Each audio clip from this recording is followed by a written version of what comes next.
బేటా వాళ్ళు ముందుకెళ్ళారు, వీళ్ళు ముందుకెళ్ళారు, నువ్వు టెన్షన్ పడొద్దు బేటా. నేనున్నా కదా నీకు నిర్ణయించిన నిర్ణయ కాలంలో నీకు చూపే కృపను నీకు చూపుతాను. నిమ్మళంగా ఉండును, ప్రశాంతంగా ఉండును, నెమ్మదిగా ఉండును, ఏం హడావుడి పడదు. ఎందుకంటే నువ్వు నా వైపు చూస్తున్నావు, నన్ను కలిగి ఉన్నావు, నేనున్నా కదా.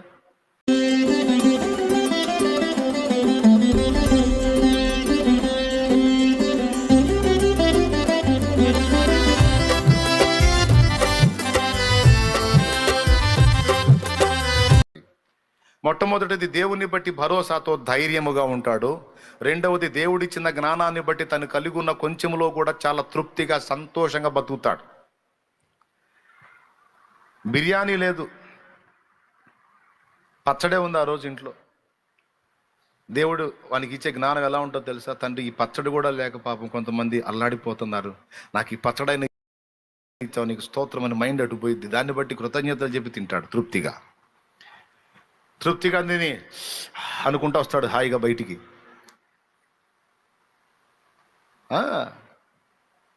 కానీ వాడు బిర్యానీ తిన్నా వాడికి ప్రశాంతత ఉండదు. కానీ వీడు పచ్చడి తిన్నా సరే అసలు అన్నమే లేనివాడిని గుర్తు చేసుకొని తిని ఉన్న దానిలో తృప్తి చెందుతాడు.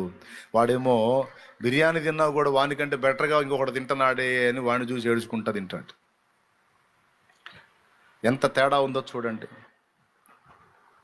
ఇప్పుడు ఇక చూడండి, దేవుడు తన యొద్ద కలిగి ఉన్న వానికి దేవుడు తన దగ్గర ఉన్నవన్నీ ఇస్తాడు. నీ సన్నిధిని సంపూర్ణ సంతోషము కలదు, నీ కుడి చేతిలో నిత్య సుఖములు కలవు. మూడవది, దేవుడు తన యొద్ద కలిగి ఉన్నవాడిని. దేవుణ్ణి ఎవరైతే కలిగి ఉంటారో వాళ్ళకి మూడవ విషయం ఏంటో తెలుసా? మొట్టమొదటిది ఏం చెప్పాను? ధైర్యము.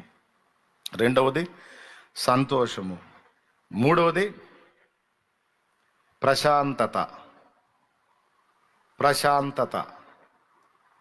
ఏం దడ ఆయాసం ఉండదు. అరే రే రే వాడు పోయాడు మించిపోయాడు, అరే రే ఈడిపోయాడు మించిపోయాడు అనే ఓ అనేది ఉండదు. పెను తుఫానులో నాదు ప్రశాంతత, నా వేదనలో దివ్యాదరణ.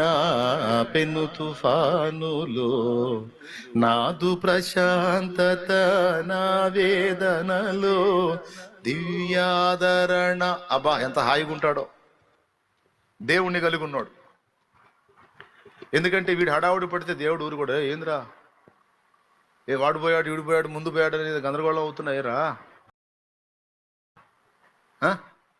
ఏం లేదు ప్రభా, వాళ్ళందరూ ఫస్ట్ క్లాస్లో పాస్ అయ్యారు ప్రభా, నేనేంది ప్రభా ఎట్లా అయిపోయాను ప్రభా. ఏమిటి తండ్రి ఇది? వాళ్ళందరూ ఏమో కోట్లు సంపాదిస్తున్నారు ప్రభా, నేనేది అప్పుల పాలైపోతున్నా ప్రభా. అయ్యో వాడేమో బిల్డింగ్ మీద బిల్డింగ్ కడుతున్నాడు ప్రభా, నేను ఉన్నాయి అమ్ముకోవడానికి బేరం పెట్టుకునే పరిస్థితి వచ్చింది తండ్రి, ఏమిటినైనా ఈ పరిస్థితి. ఇలా మనం టెన్షన్ పడుతున్నాం అనుకో, దేవుణ్ణి ఎరిగిన మనం, వినండి బాగా, దేవుణ్ణి ఎరిగిన మనం ప్రెజర్ అవుతుంటే దేవుడు ఏం మాట్లాడతాడో తెలుసా? నా కుమారుడా ప్రసంగి గ్రంథం చదువు నాయన అంటాడు. అర్థమైందా? ప్రశాంతత కోసం ప్రసంగి చదువుకోరా అంటాడు.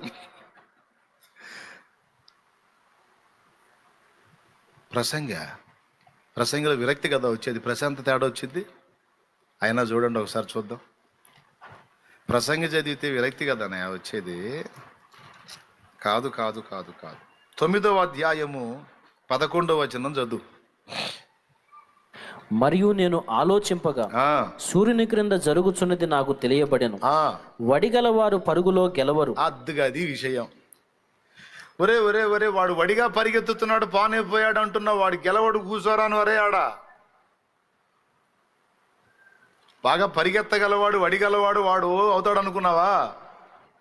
కుదరదాడు, కూర్చుంటాడు. కూర్చో చదువు. బలము గలవారు యుద్ధమునందు విజయం పొందరు. అసలు ఇదేందండి, రివర్స్ మాట్లాడతాడు.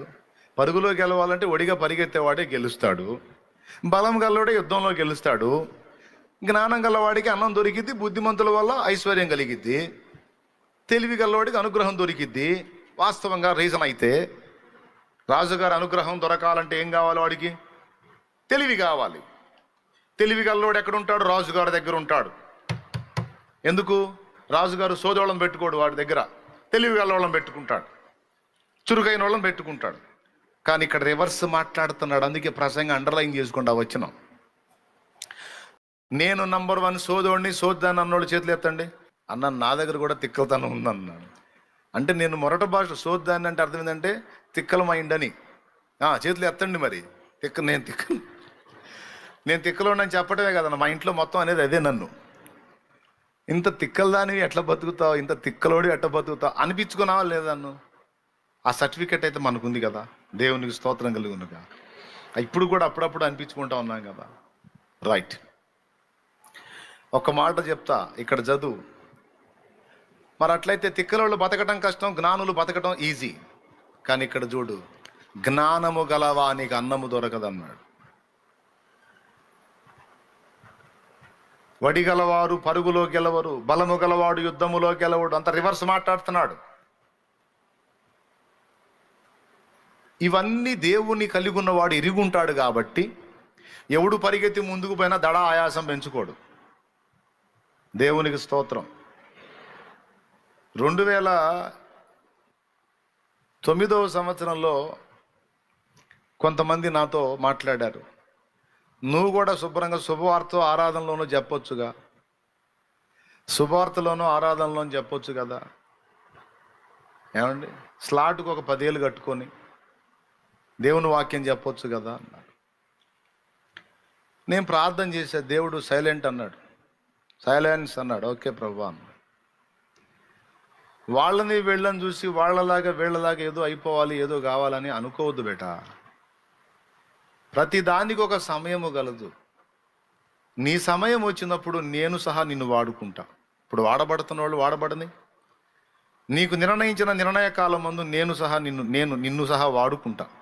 నువ్వేం టెన్షన్ పడద్దు. అయ్యో కాలం గతించిపోతుంది అనుకోవద్దు. నీకు నిర్ణయించినటువంటి సమయం ఒకటి ఉంటుంది, ఆ సమయంలో నేను నిన్ను నిలబెట్టుకుంటా.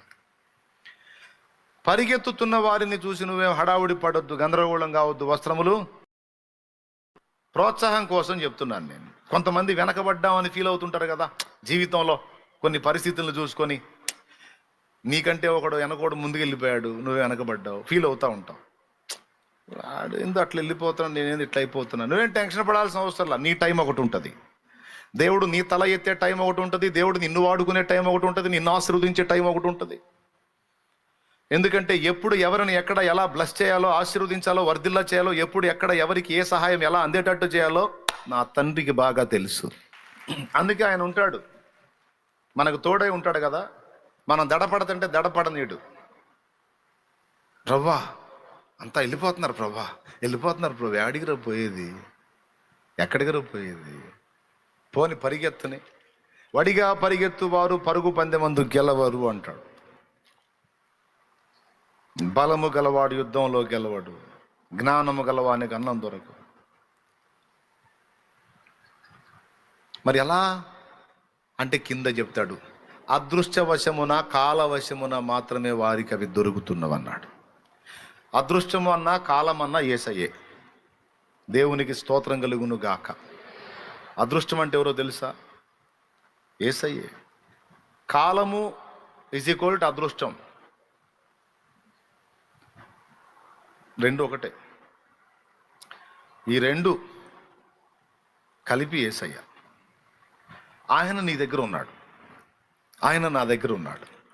ఆయన చాలనుకున్నాం, ఇంకా దేన్ని పట్టించుకోవాలి, ఆయన చాలనుకున్నాం. ఇప్పుడు ఏం జరుగుతుందంటే తెలుసా మీకు? ఆయన మూడవది నీకు ప్రశాంతత ఇస్తాడు. బేటా వాళ్ళు ముందుకెళ్ళారు, వీళ్ళు ముందుకెళ్ళారు, నువ్వు టెన్షన్ పడొద్దు బేటా. నేనున్నా కదా నీకు నిర్ణయించిన నిర్ణయ కాలములో నీకు చూపే కృపను నీకు చూపుతాను. నిమ్మళంగా ఉండును, ప్రశాంతంగా ఉండును, నెమ్మదిగా ఉండును, ఏం హడావుడి పడద్దు. ఎందుకంటే నువ్వు నా వైపు చూస్తున్నావు, నన్ను కలిగి ఉన్నావు, నేనున్నా కదా. గుర్తుపెట్టుకో, నిన్ను తలగా ఉంచాలనేది నా కోరిక అయి ఉంటుందా, తోకగా ఉంచాలని నా కోరిక ఉంటుందా? డాడీ తలగానే ఉంచాలని ఉంటుంది డాడీ. ఇంకేం బేటా, నన్ను నమ్ముతున్నావు కదా. నమ్ముతున్నా డాడీ, ఇంకా నిమ్మలంగా ఉండు, సప్పుడు చేయగా ఊకో. మే హూనా, దేవునికి స్తోత్రం. నేను చూస్తా కదా. కాబట్టి ఇది విశ్వాసులైన వాళ్ళకి, దేవుణ్ణి తన యొద్ద కలిగి ఉన్న వాళ్ళకి భరోసా ఉంటుంది గనక వాళ్ళు ప్రశాంతతలో బ్రతుకుతారు. పక్క వాళ్ళు పరిగెత్తుతుంటే వీళ్ళు టెన్షన్ పడరు, వాళ్ళకి అందలేదు అనే ఆవేదన ఉండదు, వాళ్ళకి ఏ ఒత్తిడిని కూర్చిన టెన్షన్ ఉండదు. ఎందుకంటే దేనికైనా చాలిన దేవుడు నాకున్నాడు గనుక నేనెందుకు ఆందోళన పడాలి, నా దేవుడు చూసుకుంటాడు. కాసేపు కూసేపు మంచం మీద అటు ఇటు దొల్లి ఆలోచించినా చివరికి మనం ఫైనల్గా వచ్చే డెసిషన్ అయితే అదే. నిద్రపట్టగా ఎట్ట చేయాలని కాసేపు ఆలోచించినా, ఏం చేసినా కాసేపు ఆలోచించినా ఇంకా మనం ఏం చించలేమన్న సంగతి మనకు అర్థమైపోయి ఏదైనా ఆయన చేయాల్సిందే అని ఆలోచించడం మానేసి, ప్రభువా నీ చేతికి అప్పగిస్తున్నాను తండ్రి హాయిగా నిద్రపట్టిద్ది. అప్పచెబితే నిద్రపోతాం. కానీ వాళ్ళకి దేవుడు గాక సిరిని తమ యొద్ద కలిగి ఉన్న వాళ్ళకి ఈ ప్రశాంతత ఉండదు. కావాలంటే వాళ్ళ ముఖాలు చూడండి, ఎప్పుడు ఆందోళనలో ఉంటాయి వాళ్ళ ఫేసులు. కానీ మన దేవుణ్ణి తమ యొద్ద కలిగి ఉన్న వాళ్ళ ఫేసులు చూడండి, ప్రసన్నంగా ఉంటాయి, నిమ్మలంగా ఉంటాయి, నెమ్మదిగా ఉంటాయి, హాయిగా ఉంటాయి.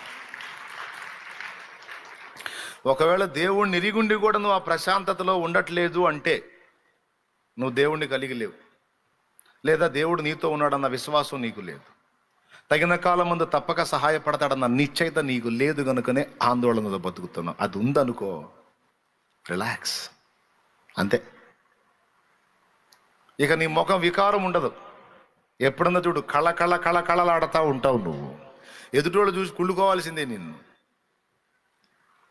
ఏంటి సిస్టర్ ఎప్పుడు చూసినా హ్యాపీగా ఉంటావు, ఏంటి అసలు ఎప్పుడు నవ్వుతానే ఉంటావు, కళగా ఉంటావు, ఎదుటోళ్ళని ధైర్యపరుస్తూ ఉంటావు, ఎప్పుడు ఖుషీగా ఉంటావు, ఏంటి అసలు నువ్వు అంటే అదొక రహస్యం ఉందిలే అని చెప్పు. ఏంది రహస్యం అంటే నేను నమ్మిన వాడు అలాంటి వాడు, నాకు తోడై ఉన్నవాడు అలాంటి వాడు.